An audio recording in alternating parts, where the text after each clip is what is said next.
안녕하세요. 메이크센스입니다. 오늘은 제가 데이터 엔지니어로 근무하면서 필요하다고 느끼는 3가지 자질에 대해서 나눠보려고 합니다. 데이터 엔지니어로 근무하고 있는 한 사람은 어떤 업무 환경 속에서 일을 하고 있기에 다른 여러 가지 자질 중에서도 왜 이 3가지를 선정했는지 듣고 데이터 엔지니어에 대해서 참고할 수 있는 영상이 되기를 바랍니다. 먼저 데이터 엔지니어로 근무하기 위해서는 군인 정신이 필요하다고 얘기하고 싶은데요. 제가 군인 정신이라고 표현한 것은 데이터 엔지니어는 안 되면 되게 해야 하는 능력이 필요하기 때문입니다.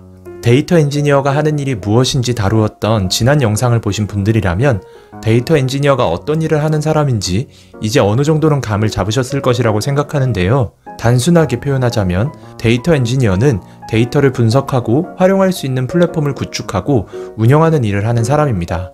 만약 근무하는 회사가 SI 회사라면 더 말할 필요도 없이 매번 새롭게 플랫폼을 구축하러 다녀야 하고, SI 회사가 아닌 어떤 기업의 현업으로 일을 하더라도 국내 기업들이 데이터 분석 플랫폼을 적극적으로 구축하기 시작한 것이 그리 오래되지 않았고, 데이터 분석에 대한 니즈가 최근 들어 급증하면서 새롭게 팀을 꾸리고 데이터 엔지니어를 채용하고 플랫폼을 구축하는 곳들이 많이 있기 때문에 백지 상태의 개발 환경 혹은 기존 플랫폼을 확장해서 구축하는 환경에 놓이는 경우가 많이 있습니다. 또 사용하는 툴을 비용 절감이나 스케일 확장 등의 필요에 의해서 변경해야 하는 작업이 발생할 수도 있는 것이죠. 막상 그런 환경에서 작업을 하게 되면 처음부터 끝까지 매끄럽게 진행되는 경우보다는 온갖 오류들을 만나고 버전이 안 맞아서 안 되고 서버 사양이 부족해서 안 되고 데이터가 안 맞아서 안 되고 등등 정말 다양한 이유로 5만 가지 안 되는 상황을 마주치게 됩니다. 이전에 경험했던 이슈거나 구글에서 유사한 사례를 찾아보고 해결 방법을 금방 찾을 수 있다면 다행이겠지만 하루 종일 컴퓨터 앞에서 끙끙거려도 쉽게 해결되지 않는 문제도 종종 만나게 되는데, 그럴 때마다 회사를 그만둘 수는 없으니까요. 결국 어떻게 해서든 해결을 해야 하는 것입니다. 막연하게 들릴 수도 있지만 바로 그 어떻게 해서든이라는 것이 쌓이고 쌓여서 실력이 되고 남들이 인정해주는 경험치가 되는 것이죠. 전에 같이 근무하는 분께서 플스5 사전 예약을 언제 성공했는지가 중요하다고 얘기하신 적이 있는데, 처음 그 얘기를 딱 들었을 때에는 일하는 거랑 플스5 사전 예약이 도대체 무슨 관련이 있어서 저런 말씀을 하시는 걸까? 본인이 사전 예약 성공했다는 걸 자랑하기 위해서 하시는 말씀일까라고 생각했었는데, 플스5 사전 예약을 언제 성공했는지가 바로 안 되는 것을 되게 하는 능력이 있는지 가늠할 수 있는 기준이 될 수 있다고 말씀하시더라고요. 얘기를 듣던 당시에는 그냥 그런가 보다 했는데 집에 돌아와서 생각할수록 그 비유가 기가 막혀서 한참 웃었습니다. 왜 그런 농담 있잖아요. 처음 들을 때는 무슨 소리 하나 싶은데 집에 가서 샤워할 때 생각나서 웃기거나 자려고 누우면 생각나서 엄청 웃긴 그런 농담. 플스5 사전 예약을 언제 했는지가 중요하다는 얘기도 우스갯소리로 하는 얘기일지 모르지만 데이터 엔지니어에게 안 되는 것을 되도록 만드는 것은 정말 중요한 능력이기 때문에 적절한 비유인 것 같습니다. 이렇게 얘기하면 그럼 안 되는 것을 어떻게 되게 하는데요? 라고 물어보실 수도 있겠지만 안 되는 것을 되게 하는 방법에는 정답이 없는 것 같습니다. 정말 다양한 방법이 있을 수 있거든요. 내가 이 방법으로 되게 했다면 그게 하나의 정답이 되는 것이고, 또 다른 사람은 다른 방법으로 되게 했다면 그것도 역시 하나의 정답이 될 수 있는 것이죠. 데이터 엔지니어로 처음 근무를 시작하고 주니어로 실력을 쌓아 나갈 때에는 내가 맡은 작업이 자꾸 막히고 문제가 발생해도 우선 되게 하는 것이 중요한 것 같습니다. 우선은 먼저 안 되는 것을 되도록 성공한 경험이 있어야 그 다음에 그러면 어떻게 되게 했는지에 대해서 논하는 단계로 올라갈 수 있다고 생각합니다. 여러 개의 정답들을 모아서 가장 효율적인 정답을 찾아 나가는 느낌이에요. 그리고 그런 정답들이 많이 모여있는 회사가 좋은 회사겠죠.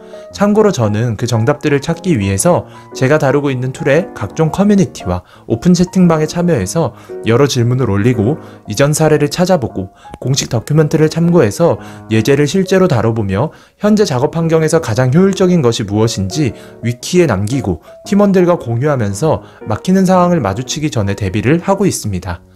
데이터 엔지니어로 근무하면서 필요한 자질 두 번째는 마치 잡부처럼 일하게 되더라도 받아들이고 잡부다운 능력을 갖추는 것이라고 생각하는데요.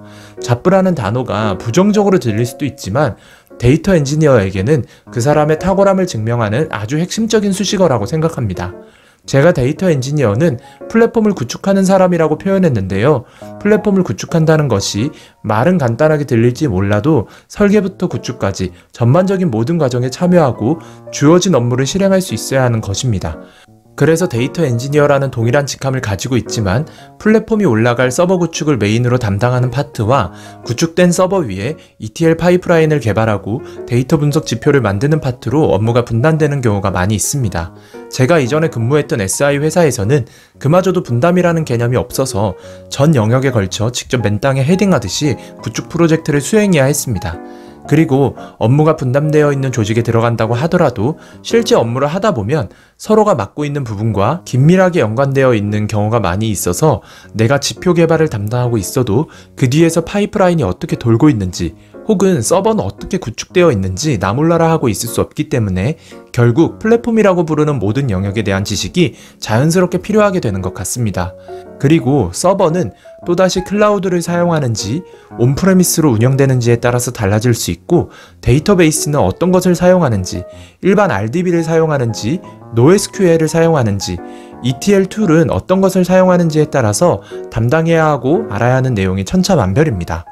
또 회사마다 상황이 다를 수 있겠지만 지인분들의 얘기를 들어보면 데이터 엔지니어에게 데이터 분석을 맡기는 경우도 있고 머신러닝이나 AI 쪽의 업무가 주어지는 경우도 있습니다.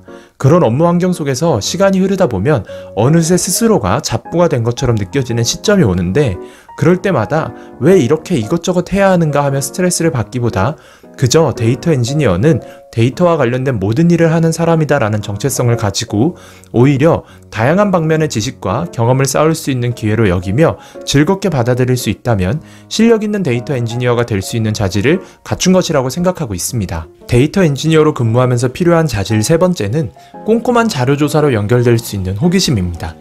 안 되면 왜 안 되는지에 대해서 의문을 가지고 찾아보는 것 뿐만 아니라 된다면 왜 되는지에 대해서도 정확하게 이해하는 작업이 필요합니다. 아무 문제 없이 진행이 된 상황도 왜 아무 문제 없이 진행되었는지 만약 이해가 안 된다면 코드를 뜯어보고 어떻게 해서 되었는지 정확하게 이해하고 내 것으로 만들어 두어야 나중에 유사한 환경에서 동일한 작업을 적용할 수 있습니다.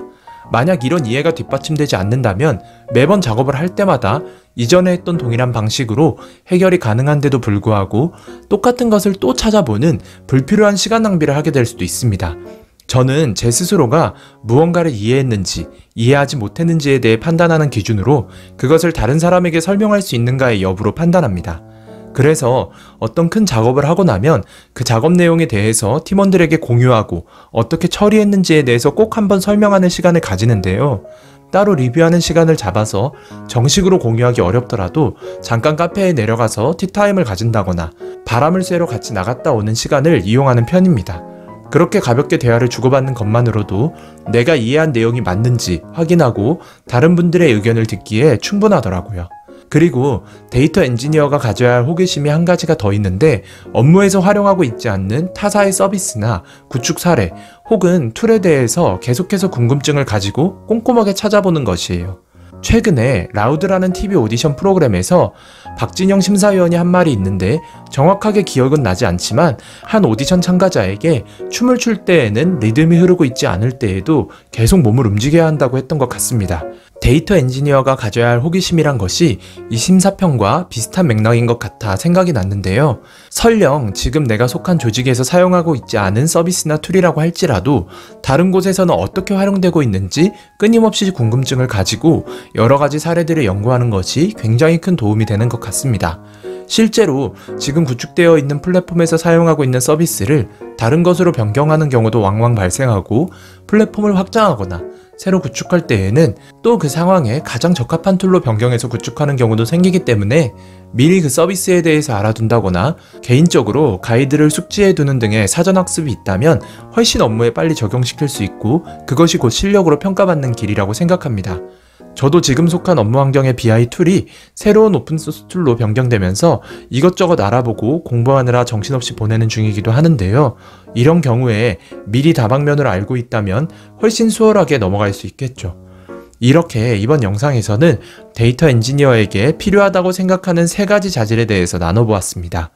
비단 데이터 엔지니어에게만 아니라 다른 개발 분야에서 근무하거나 다른 직업군에서 종사하더라도 유사하게 적용될 수 있는 부분일지도 모르겠습니다만 데이터 엔지니어로 직접 근무하면서 가장 크게 느끼는 것들, 그리고 데이터 엔지니어로 함께 근무하고 계시는 주변 분들의 얘기를 종합해서 정리해 보았습니다.